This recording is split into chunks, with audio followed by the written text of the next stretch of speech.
Here's what we think is happening in your life. You are someone who can play an instrument, put together some chords, but every lyric that comes out of your mouth, you are cringing. Or you're someone who's constantly coming up with great lyrical ideas, but you can never seem to turn them into a full song. So in this video, we're going to break down the songwriting process into 5 simple steps, and we guarantee if you follow these 5 steps, you will write a song you can be proud to stand on a stage and sing, or at the very least, impress your friends. One of the biggest challenges for any songwriter is not starting a song, but in fact finishing a song, which is why we've created these 5 steps in this particular order. And there is a tip in step 5 that is often the difference between songwriters who finish songs and songwriters who don't. Between us, we have written hundreds of songs, taught thousands of students, and really studied the craft of songwriting for the last 2 decades. So believe me when I say these 5 steps are directly from our experience. They have been tried and tested. They will absolutely help you write your first song and hopefully many more after that. To be clear, there's no one way to write a song, but what we're going to show you is a great way to write songs because it really works.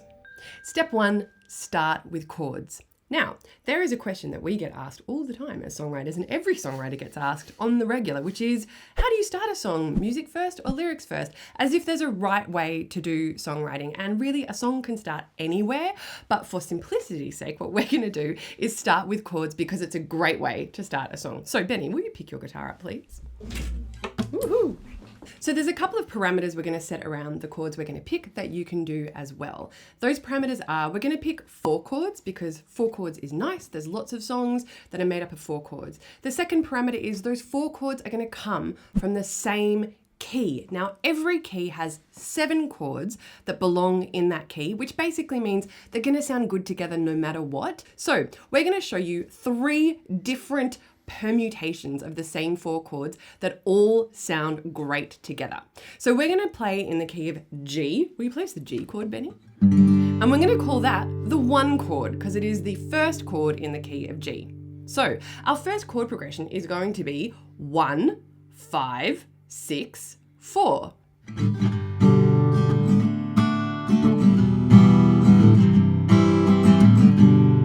Beautiful. A second combination of those same 4 chords is 1, 6, 4, 5.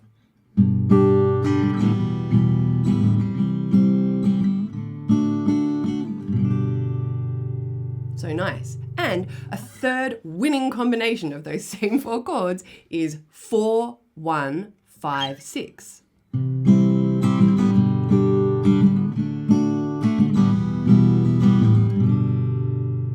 We've created a free PDF download that you'll find in the show notes that gives you those 3 chord progressions in 3 different keys. So that's a really useful resource if you're looking for chord progressions to work with.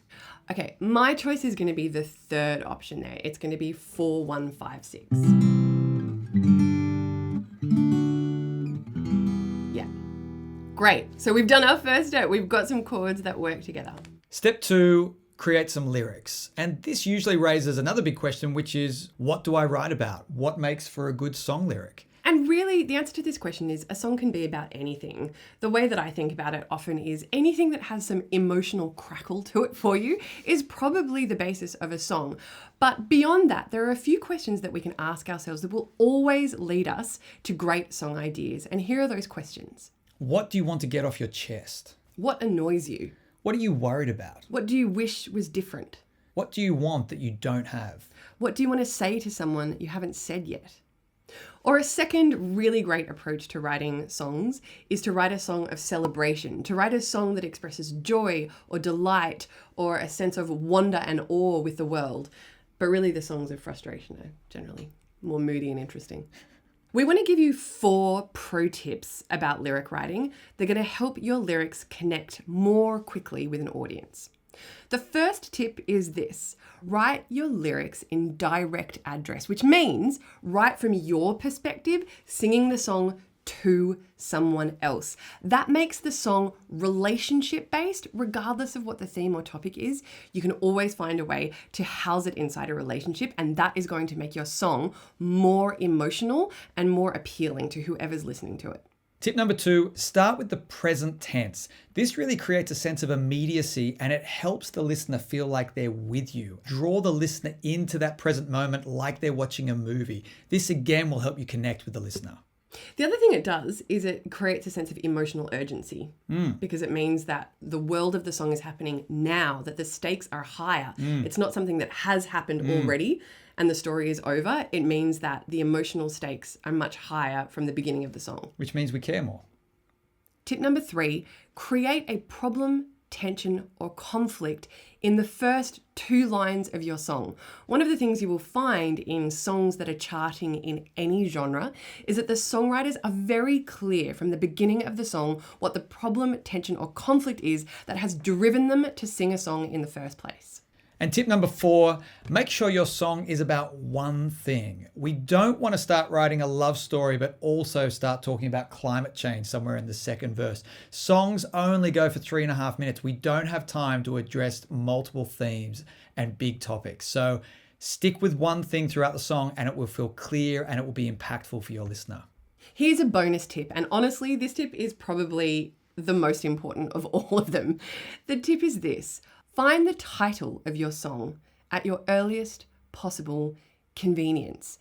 Now, that doesn't mean a song needs to start with a title, but you are actively looking for a title as soon as you start the writing process. And the reason is this: great songs and great lyrics are not built on broad themes or topics. It's really about how you write about the thing you want to write about, not the thing itself. And when you settle on a title, that is really a way to anchor the song in that one thing. It's a way to decide that this song is about this thing and I'm going to talk about it in this way. Okay, all that sounds great, but how do you find a title? There are lots of ways to find the title, but one really effective way is simply to brainstorm title ideas. So again, this relies on actually having an idea of what you want to write about, and then we just brainstorm title ideas. Now, great titles tend to be 6 words or less that are inherently memorable or interesting. Often titles that contain an image are very powerful. So I think of songs like Diamonds by Rihanna. Another way you can find titles is by just free writing on your theme or topic, which is essentially uncensored journaling. And I might just dip inside what I think, what I feel, stories that come up. Is there a particular scene, moment, memory, or event that really captures that feeling for me? And I might spend some time simply journaling or describing what happened, how I felt, what I smelt, how it sounded, how my skin felt, really leaning on the senses to bring that scene to life. And then I'm going to scan through all that writing at the end, really looking for that short phrase that captures the essence of the idea and could really serve as a title. So let's walk through this process and do it step by step. So let's go back to that list of questions that we were going to ask ourselves to try and work out what we actually want to write about. You know, the question, what do you wish were different, resonates with me at this moment in time. One of the things that I've been thinking about a lot lately as I approach 40 years of age is how quickly that comes around and how, you know, it really felt like 5 years ago I was young and then suddenly I will injure myself picking up a sandwich. And I don't think that that's going to stop anytime soon. I just think that that's going to get worse. So to me, there's something about this like speeding up of time that happens at this particular moment in life for me. And what do you wish was different? I wish that I knew how quickly 40 was coming. Okay. Like a motor car, like speeding around a corner, but I was sort of like lazily picking flowers on the mountainside. You wish you'd known back then, back when you were younger. Or even just at like 30. Okay. I wish I'd known at 30 that 40 felt like the beginning of the end. This has gotten depressing real quick. Let me just say something here though. There's an instinct as a songwriter that comes up in this moment, which is that if I were to write a song about being 38, that might be totally unrelatable to people who are 21. It might also be completely alienating to people who are 60. But there is an essential idea here that is universally relatable, that as soon as I say that, I realize I felt that way when I was 20. And I can imagine that people who are 60 feel exactly the same way, just from that perspective. So what I would be seeking to do is write the song that captures the essence of the idea rather than the specifics actually of being 38. And that's a great word you just used, universal, because I think when we're looking for ideas or things to write about, trying to find things that are universal in terms of they relate to anybody or anybody could understand them, such a powerful idea. It means anyone in any country, no matter what age, what their living conditions, will kind of resonate. That's usually a good start. I'm also just going to say right now that something just stumbled out of my mouth and I think it could make a great title. Or even just at like 30. Okay. I wish I'd known at 30 that 40 felt like the beginning of the end. So I'm just going to put it on the page. Okay. So that title jumped out at me because I had the benefit of talking through an idea with Benny. But what I'm going to do is do some of that free writing now and see if there are any other alternate titles that come out. And I'm also going to have the benefit of having gotten some ideas and thoughts down on the page. And a lot of that is going to serve as raw material for lyrics that will come up later.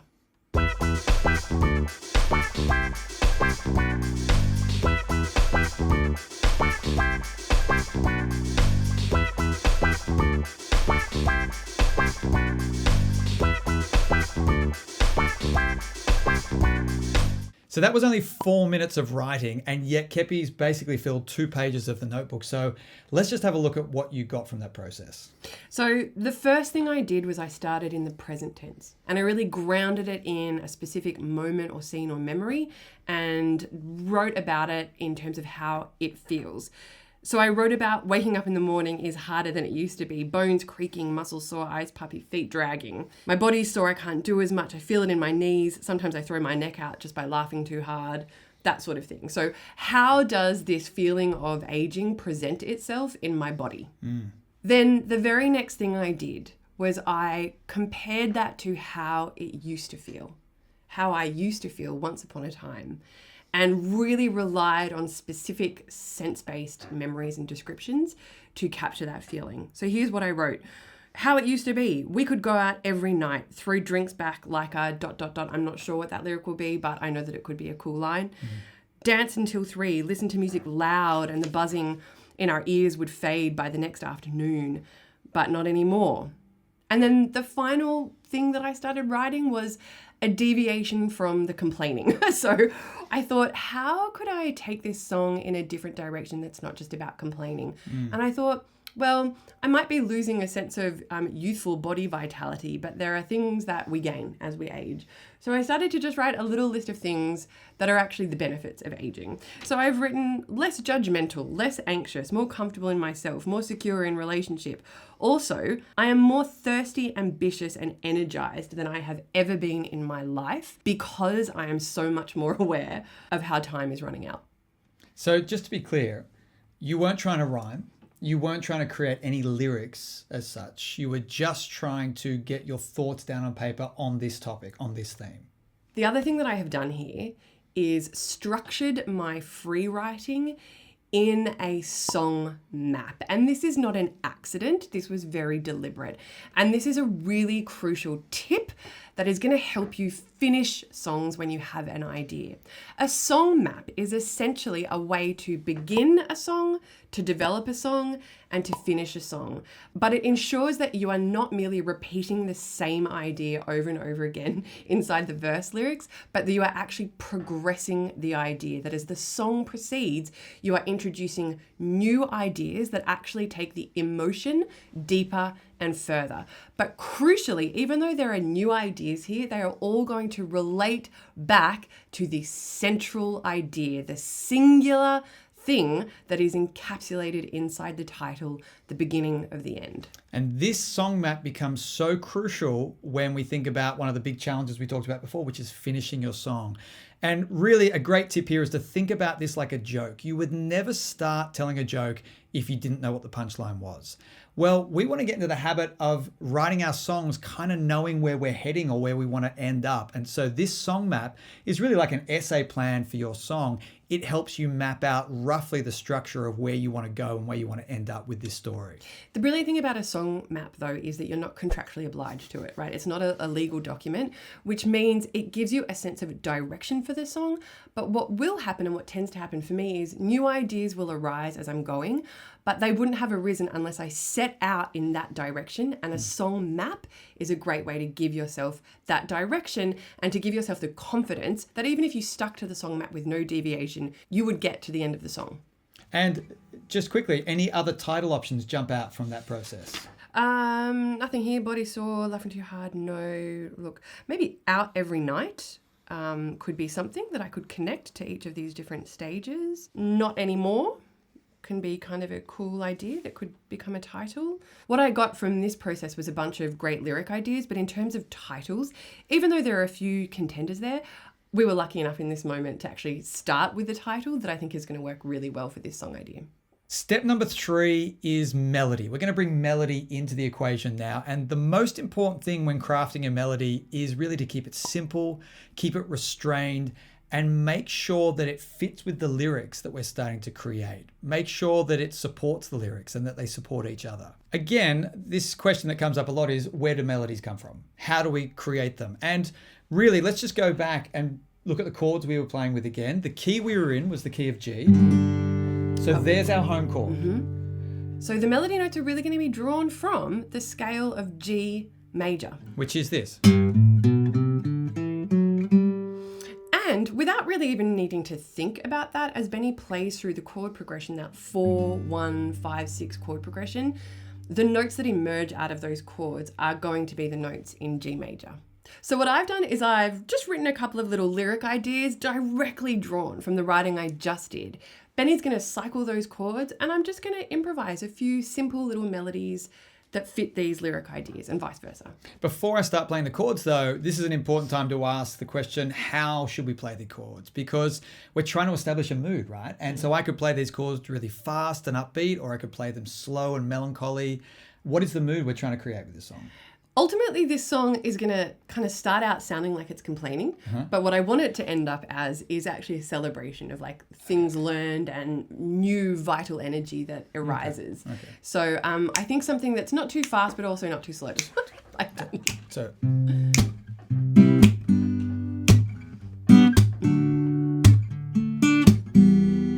Yep. I can lay in a bed by 10, get at least 8 hours sleep. I can feel the weight of each day aching inside my knees, aching inside my knees. Yeah. What were you just latching onto there melodically? What was your process? I came up with one simple melodic idea that started high, and if I start high, the natural direction is to go low. And that was? Da da da da da da da. And then what came out then is almost like an answer to that phrase. So that phrase sounded like it wasn't complete to me.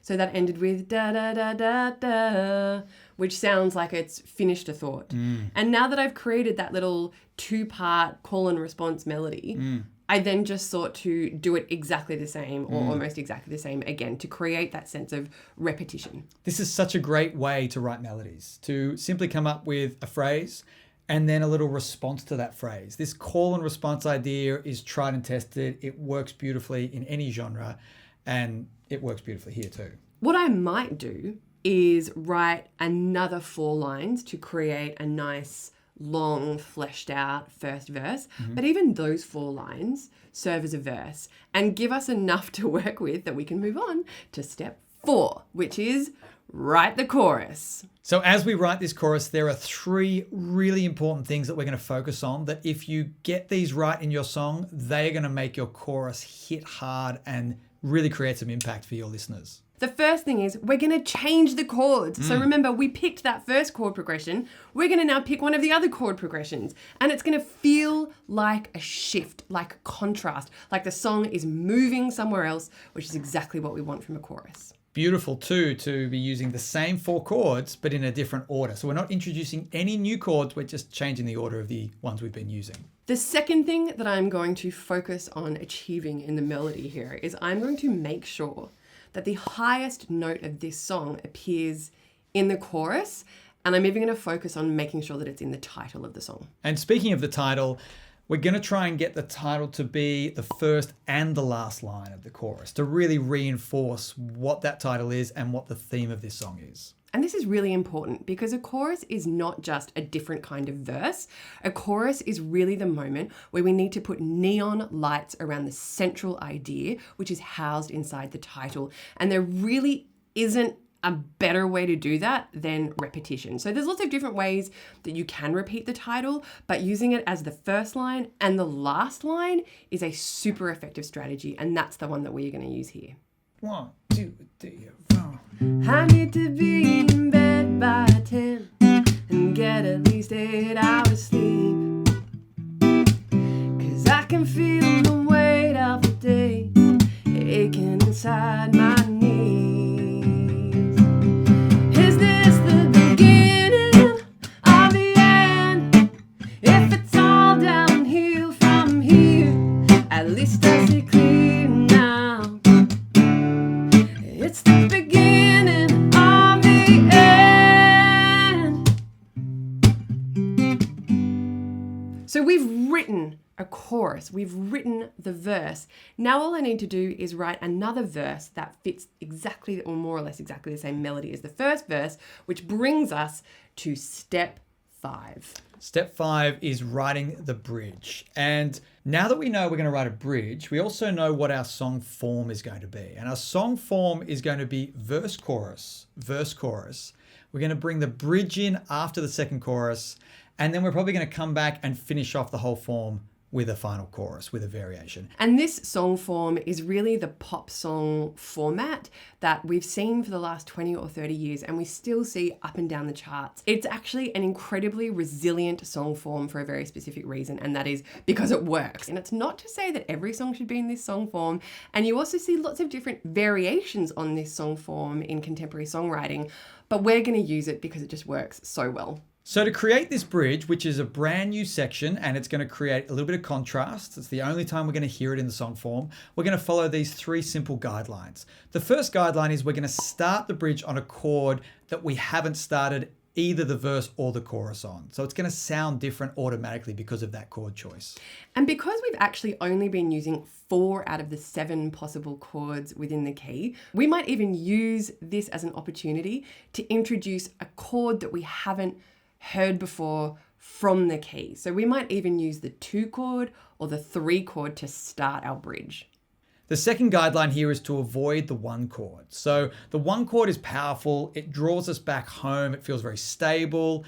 We want to avoid that to create a little bit of tension so that when we come back and use that 1 chord or that home chord in the chorus, it feels good, it feels impactful. And the third guideline that we're going to use, and we recommend that you try out as well, is the idea that bridges are really about creating a final little sense of tension that then resolves back into the chorus. Bridges thrive on tension or instability, and one of the best ways that you can create a sense of instability in a section is by using an uneven number of lines. So I'm going to give us the parameter of making sure that this is not a 4-line section like the other sections, but in fact is a 3-line section. Okay. And I'm also going to make sure that I hold the chords for a different duration because we've been using pretty much the same pattern for the other 2 sections. We're going to change it up here and introduce not only a new chord, but hold that chord for a different length of time. But everything I miss is nothing but a list of the dreams that I have built on. 2, 3, 4. I need to be in bed by 10 and get at least 8 hours sleep, 'cause I can feel the weight of the day aching inside my knees. Is this the beginning of the end? If it's all downhill from here, now at least I see clear now. It's the beginning of the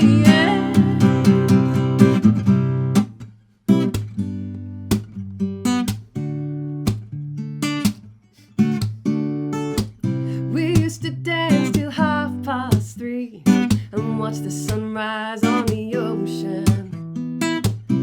Now I watch the tide roll in and wash away that moment. Is this the beginning of the end? If it's all downhill from here, now at least I see clear now. It's the beginning of the end. But everything I miss is nothing but a list of the dreams that I have built on. It's the beginning of the end. If it's all downhill from here, now at least I see clear now. It's the beginning of the end. The beginning of the end.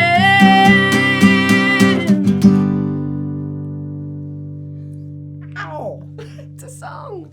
If you want more tips on how to save time and energy and write great songs sooner and faster, check out this video right here.